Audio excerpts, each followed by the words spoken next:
வணக்கம் மக்களே, hi hello KTM, welcome back to KTM talks. இன்னைக்கு நம்ம வீடியோவில் எதை பற்றி பார்க்க போகிறோம்னா வந்துட்டு ஜனநாயகன் படத்துக்கு என்ன இஷ்யூ, ஏன் வந்து லேட்டாக போஸ்ட்பான் ஆகிற மாதிரி நியூஸ் வந்துட்டு இருக்குது, அதை பற்றி தான் வந்து பார்க்க போகிறோம். ஏன் இதில் நான் டீட்டெயிலாக இந்த மாதிரி கோர்ட் கேஸ் இது அது அப்படின்லாம் நான் சொல்லலை. ஏன்னா நிறையா பேர் வந்து சொல்லியிருப்பாங்க, நிறைய பேர் இந்த ஃபுல்லாகவே இந்த சோஷியல் மீடியா ஃபுல்லாகவே அதை பற்றி தான் வந்து பேசிகிட்டு இருக்காங்க. ஸோ வந்து அதை தான் வந்து நானும் வந்து பேச போகிறேன். அதனால் இது ஸ்டோரியாக இப்படி அப்படி அதெல்லாம் சொல்லலை. நீ சூப்பர்மேனா?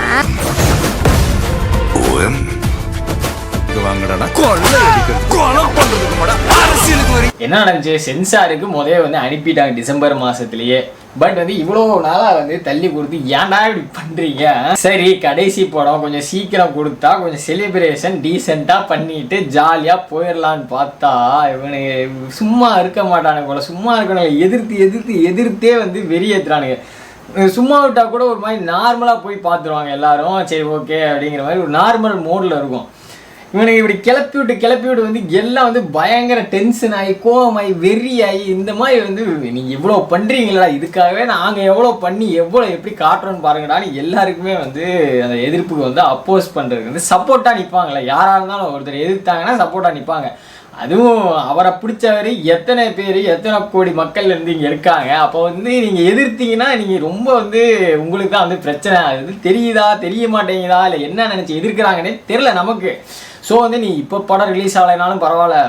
இப்போ வந்து ப்ரொடக்ஷன் ஹவுஸ்லேருந்து பயப்படுவாங்க, ஐயோ இன்னைக்கு வந்து ரிலீஸ் பண்ணலைன்னா வந்து என்ன ஆகுறது, இந்த மாதிரி டிஸ்டர்ப் ஆகிடுச்சுன்னா வந்து அந்தளவு கலெக்ஷன் கொடுக்காது அப்படி இப்படின்னு நினைக்கலாம்.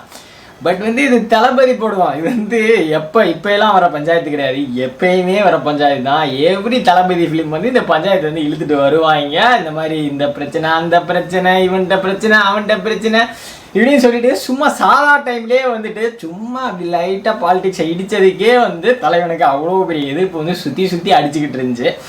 இப்போ வந்து ஃபுல்லாகவே இறங்கிட்டாரு. அப்போ வந்து வரலைன்னா தான் வந்து டவுட்டாக இருக்கும், வந்துச்சுன்னா வந்து கரெக்டாக தான் போயிட்டு இருக்குது.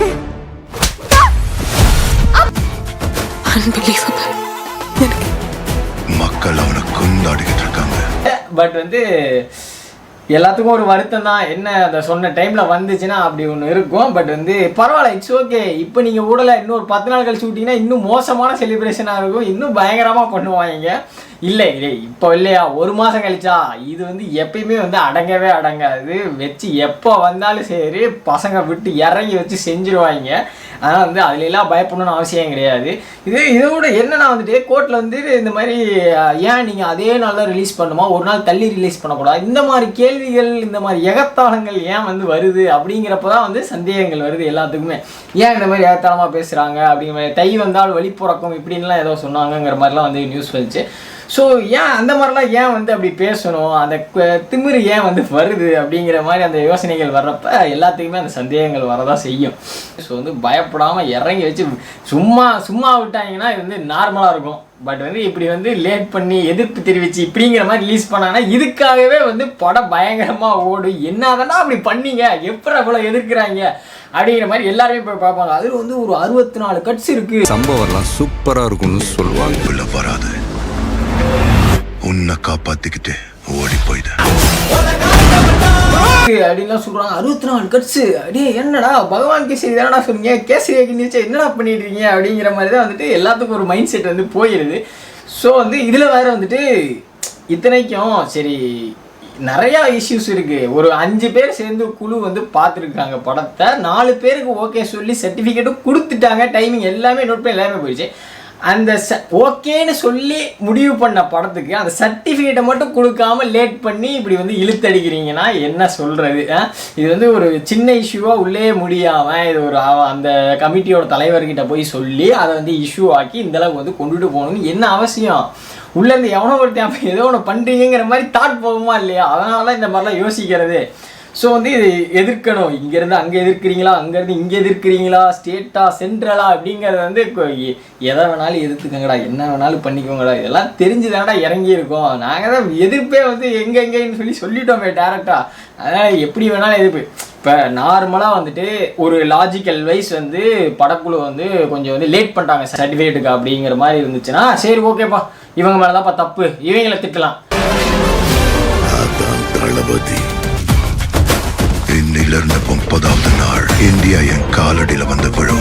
இப்போ அவங்க பண்ணது டிசம்பர் 25 டிசம்பர் 15 இந்த மாதிரி டைம்லேயே வந்து அனுப்பிட்டாங்க. இத்தனை நாள் வந்து டைம் முன்னாடியே சொல்லி படம் ரிலீஸ் டேட்டும் சொல்லி இப்படி வந்து இதையும் வந்து லேட் பண்ணால் அப்போ வந்து யார் மேலே தப்பு? அப்போ இதை வந்து கேள்வி கேட்கறதுக்கு வந்து அப்போ கேள்வி கேட்டு டக்குன்னு முடிச்சு கொடுக்கணுமா இல்லையா? யார் மேலே தப்போ அவங்க இது பண்ணணுமா இல்லையா? அவங்க வந்துட்டு ஒரு ப்ரொடியூசர் பயப்படாத செய்வாங்க. ஸோ என்னதான் இருந்தாலுமே வந்துட்டு 500 கோடி வந்து அங்கே செலவு பண்ணி அதை வந்து இங்கே வந்து பிஸ்னஸ் 500 கோடி செலவு பண்ணி அதை வந்து வசூல் பண்ண வைக்கணும். ஸோ வந்து இது ஒன்றும் நார்மலான விஷயம் கிடையாது. இவங்க சும்மா ஒரு இது பண்ணுற மாதிரி. அதனால் அவங்களுக்கு வந்து பயம் இருக்கும். ரிலீஸ் டேட்லாம் சொன்ன டேட்டில் அப்படி விட்டு அப்படி வந்து எந்த ஒரு பிரச்சனையும் இல்லாமல் டிக்கெட் சேல்ஸ் ஆச்சுன்னா பயங்கரமான இது இருக்கும், பயங்கரமான வசூல் இருக்கும். ஸோ வந்துட்டு அவங்க அதுக்கு பயப்படுவாங்க. இருந்தாலும் ஃபேன்ஸுக்கு வந்து நீங்கள் எவ்வளோ வேணாலும் எதிர்த்து நில்லுங்கடா. நீங்கள் எதிர்க்க வந்து இன்னும் சப்போர்ட் அதிகமாகி இன்னும் படம் நல்லா ஓடி இப்படி தாண்டா அவங்க வரும். பழகி போச்சு சிரிச்சிக்கோ அப்படின்னு சொல்லி ஒரு லிரிக்ஸை போட்டான் பாருங்க. அங்கேயே வந்து தெரிஞ்சிச்சு. இப்போ வந்து தளபதி மட்டும் அதுக்கு சிரிக்கல, எங்களுக்கே வந்து தெரிஞ்சிருச்சுடா. நீங்கள் எதிரிகள் நீங்கள் வரீங்களா, வாங்கடா பார்த்துக்கலாம்டா, இன்னைக்கு இருக்குடா உங்களுக்கு இந்த படம் கன்ஃபார்ம் ஹிட்ரா, எதிர்க்கிறீங்களா கன்ஃபார்ம் இந்த படம் ஹிட்ரா அப்படிங்கிற மாதிரி. முதவே வந்து ஃபேர்வெல் வேறு கடைசி படம் எல்லாரும் பயங்கர இதில் இருந்தாங்க. பட் வந்து இப்போ வந்து ரொம்ப எமோஷ்னலாகவும் சரி கோவமா வெறியாயிருப்பாங்க. ஏன்னா வந்துட்டு எதுக்குடா எதுக்குறீங்க, ஒரு கடைசி படம் சரி போயிட்டு போகுது அப்படின்னு விட வேண்டியதானே. நம்மளே வந்துட்டு சரி ஒரு வீடியோ வந்து ரிலீஸ்க்கு அப்புறம் போடலாம் அப்படிங்கிற மாதிரி வந்து வச்சுருந்தது. இப்போ இவங்க பண்ண வந்து அலும்புனால எல்லாருமே வந்து அடுத்தடுத்து வந்து வீடியோ எடுக்க ஆரம்பிச்சிட்டாங்க, வீடியோ போட ஆரம்பிச்சிட்டாங்க, இதை பற்றியே பேச ஆரம்பிச்சிட்டாங்க. இன்னும் வந்து அதுக்கு வந்து ஹைப் அதிகமாகிடுச்சு. அப்படி என்னடா இருக்குது, அப்படி என்னடா ரிலீஸ் பண்ண விட மாட்டீங்க அப்படின்னு சொல்லி இதை பற்றி ஒரு டாக் வச்சு இதுவே வந்து இந்த எதிர்ப்பு வந்தாலே இன்னும் வந்து பயங்கர வந்து ஹைப் அதிகமாகிடுது. இந்த மாதிரி ஒரு 10 பேர் பேசி இந்த மாதிரி ஒரு 20 பேர் பேசிங்கிற மாதிரி அதுக்கே வந்து விட மாட்டோம்டா, சும்மா விட மாட்டோம், ஒருத்தர் இருக்க மாட்டீங்களா. வந்து இது வந்து அவ்வளோ அசால்ட்டாக வந்து விட மாட்டோம். இதெல்லாம் நாங்கள் பழகிட்டோம், எங்களுக்கு தெரியும். அது தெரிஞ்சா இந்த நாட்டுக்கு வரப்போற ப்ராப்ளம்.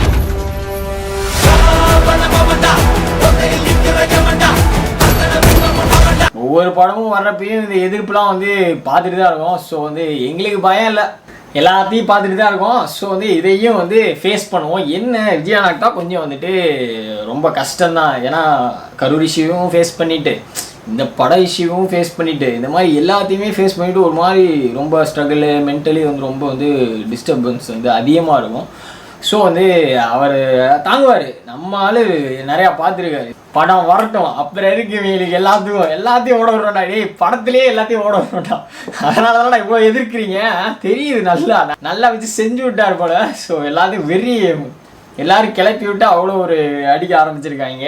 ஸோ வந்து கரெக்டாக தான் இருக்குது. அப்போ என்னமோ இருக்குது, வெயிட் பண்ணி சம்பவமாக செய்வோம். இப்போ விட்டாலும் சரி, இன்னும் ஒரு 4-5 நாள் ஒரு வாரம் கழித்து பொங்கல் அன்னைக்கு விட்டாலும் சரி, இதனால எந்த ஒரு பாதிப்பும் கிடையாது. நல்லா வந்து ஒரு பாசிட்டிவான ஒரு ப்ராஃபிட் தான் எல்லாத்துக்குமே இருக்கே தவிர இதனால எந்த ஒரு இழப்பும் கிடையாது.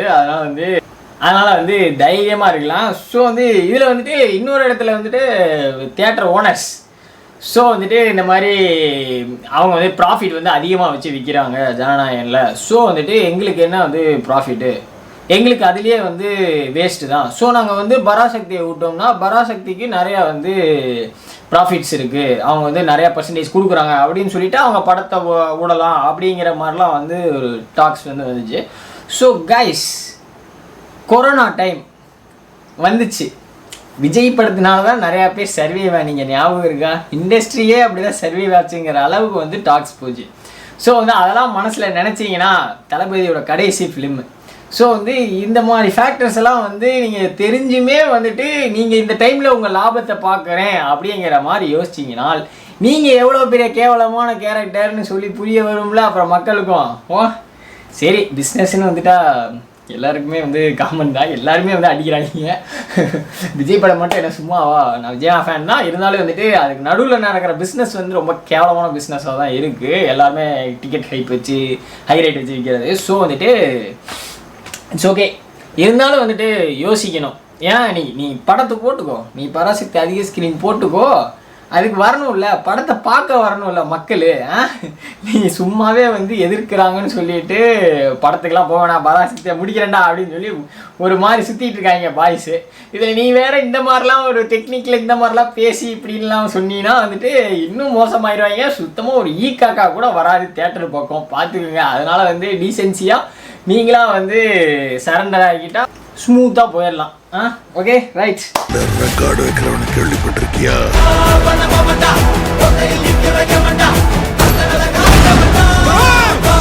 I am coming. ஹீரிங் வந்து நயன்த்தோட மார்னிங் சொல்கிறீங்க. டே மார்னிங் தானே படம் ரிலீஸு, மார்னிங் சொன்னீங்கன்னா நாங்கள் எப்படா பார்க்குறது அப்படிங்கிற மாதிரி. மார்னிங் சொன்னால் உடனே மதியமே விடுவாங்களா இல்லை லேட்டாக விடுவாங்களா, என்ன நடக்க போகுது அப்படிங்கிற மாதிரி பரபரப்பாக தான் சுற்றிக்கிட்டு இருக்காங்க.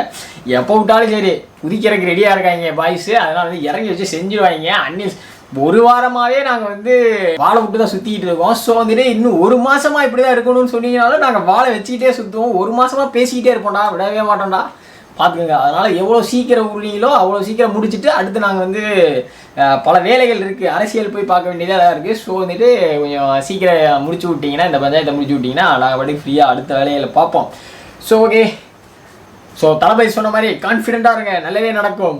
இந்த வீடியோ இந்த கண்டென்ட்டை இதோட நான் முடிச்சுக்கிறேன். நெக்ஸ்ட் வீடியோ நெக்ஸ்ட் கண்டென்ட்டில் பார்க்குறேன். until then bye bye from Deepak, bye bye getting fame, love you all.